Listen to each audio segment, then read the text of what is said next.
दोस्तों, दुनिया का सबसे खतरनाक झूठ क्या है? कि अगर हम बातचीत करेंगे, अगर हम सहयोग करेंगे तो एक दिन सब कुछ ठीक हो जाएगा।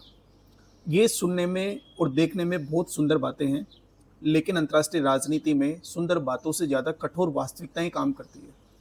हाल ही में भारत और पाकिस्तान के 100 से अधिक प्रोमिनेंट सिटीजन्स ने भारत और पाकिस्तान के प्रधानमंत्रियों को एक खुला पत्र लिखा है, जिसमें उन्होंने कहा है कि पब्लिक डिप्लोमेसी के माध्यम से भारत और पाकिस्तान की पुनः दोस्ती होनी चाहिए, ट्रेड रूट्स को फिर से रीस्टोर करना चाहिए और कश्मीर के साथ साथ अन्य विवादित मुद्दों पर बैठकर बातचीत होनी चाहिए। उनको ये लगता है कि कश्मीर अभी भी विवादग्रस्त क्षेत्र है, जबकि कश्मीर भारत का एक अभिन्न अंग है।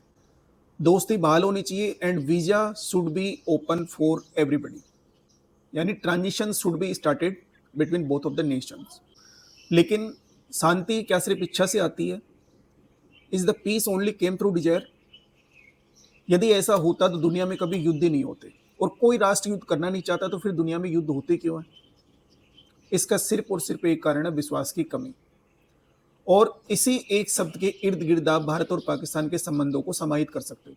तो आज हम किसी व्यक्ति की नीयत, विचारधारा और उसकी भावनाओं पर सवाल ना खड़ा करके इस पूरे ओपन लेटर की समीक्षा करेंगे और ये पड़ताल करेंगे कि इस लेटर के बिहाफ पे क्या सरकारें कुछ एक्शंस ले सकती है, या हम फॉरेन पॉलिसी को इस रोड पर डिप्लॉय कर सकते हैं। लोकतंत्र में कोई भी व्यक्ति सरकार को पत्र लिख सकता है, सवाल खड़े कर सकता है, यही लोकतंत्र की ताकत है।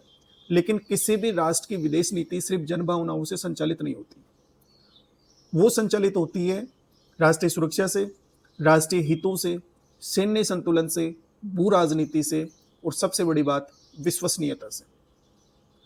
और भारत और पाकिस्तान के संबंधों में विश्वसनीयता ही तो नहीं है। तो जब आप में विश्वास ही नहीं है, तो आप जब भी टेबल पर बैठोगे तो उस टेबल पर बैठने से पहले दुनिया की तमाम तरह की विपदाएं उस टेबल पर पहले से रखी होंगी।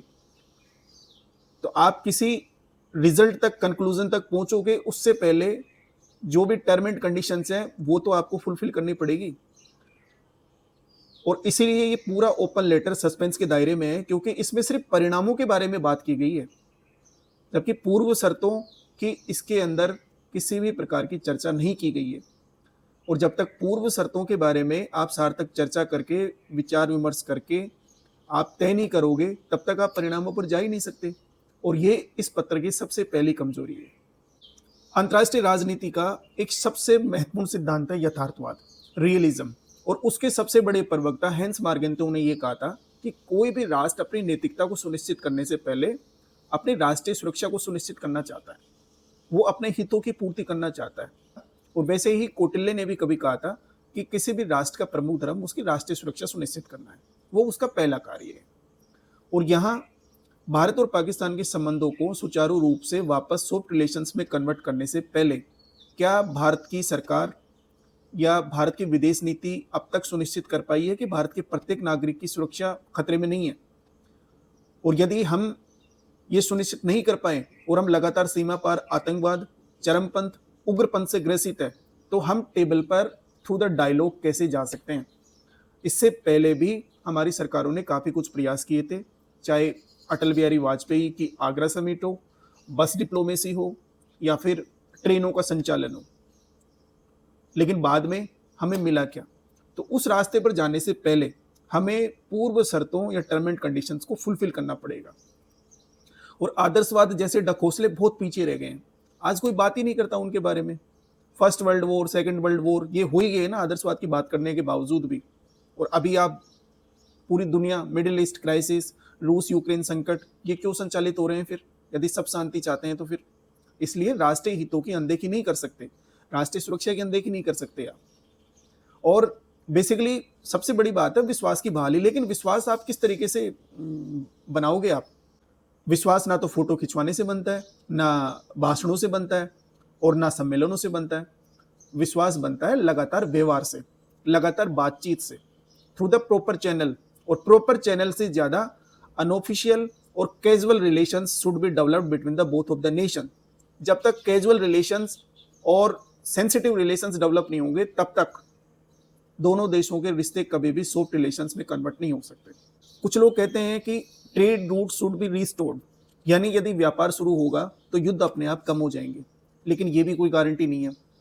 इतिहास उठाकर आप देखोगे तो जिन देशों के बीच व्यापार का संचालन बहुत बड़े लेवल पे हुआ है, वहां भी गंभीर राजनीतिक और संघर्ष देखने को मिले।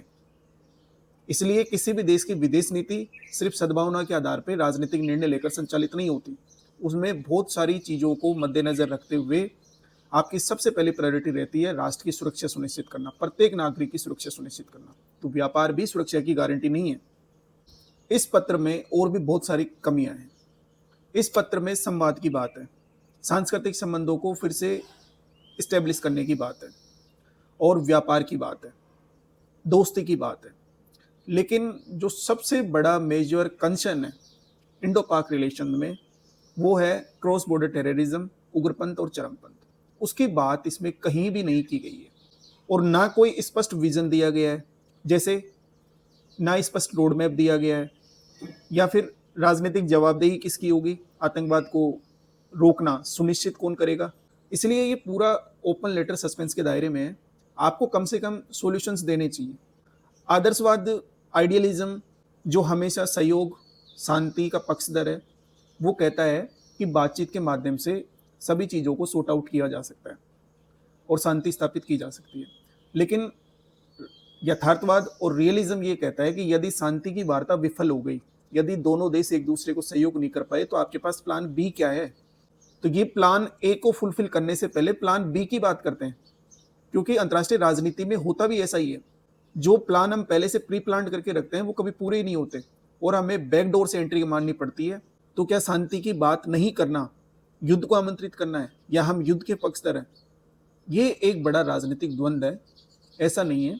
शांति की बात करना अलग बात है, उसको स्थायी रूप से निर्मित करना अलग बात है, और क्या हम शांति के पक्षधर हैं उसके बावजूद भी सरकारों से सवाल नहीं पूछ सकते? लेकिन हम शांति की बात क्यों करें? हम परपेचुअल पीस, स्थायी शांति की बात क्यों नहीं कर सकते? और स्थायी शांति की तब कारगर होगी जब विश्वास बहाली होगी, दोनों देशों के नागरिकों के बीच और सरकारों के बीच विश्वसनीयता बढ़ेगी। मेरे लिए क्वेश्चन ये नहीं है कि शांति अच्छी है या बुरी, शांति सदैव अच्छी होती है, लेकिन स्थायी शांति, परपेचुअल पीस की बात कौन करेगा? परपेचुअल पीस तब स्टेब्लिश होगी जब जवाबदेही होगी, संचार होगा, डायलॉग्स होंगे, और बेसिकली मूलभूत समस्याओं का समाधान होगा, पूर्व शर्तों पर सार्थक चर्चा होगी।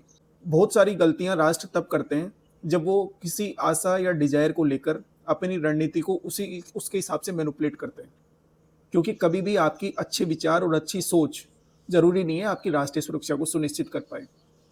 इसलिए पावर बैलेंस होना बहुत जरूरी है, और पावर बैलेंस को आपको मेंटेन करना बहुत जरूरी है। शांति की बात नहीं करना ये कतई नहीं है कि हम युद्ध के पक्षधर हैं या युद्ध के माध्यम से ही हम सॉल्यूशन निकालना चाहते हैं। विश्वास की बहाली किस तरीके से की जाए, संचार को फिर से रीस्टार्ट कैसे किया जाए, और ट्रेड रूट्स को वापस से रिस्टोर कैसे किया जाए, इसके संदर्भ में यदि हम पॉलिटिकल थ्योरी में जाकर देखेंगे तो हमें एक प्रिंसिपल मिलता है, deliberative action, that was given by Habermas.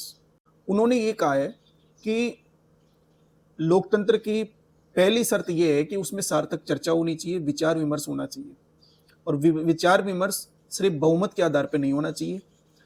सभी लोगों के द्वारा खुले मंच, through the newspaper, through the media, through the television, और चाहे जो भी कोई रास्ते हो उनके माध्यम से होना चाहिए, और तमाम तरह के मुद्दों पर बिना किसी रोक टोक और बिना किसी प्रेशर के हम बातचीत कर सकें।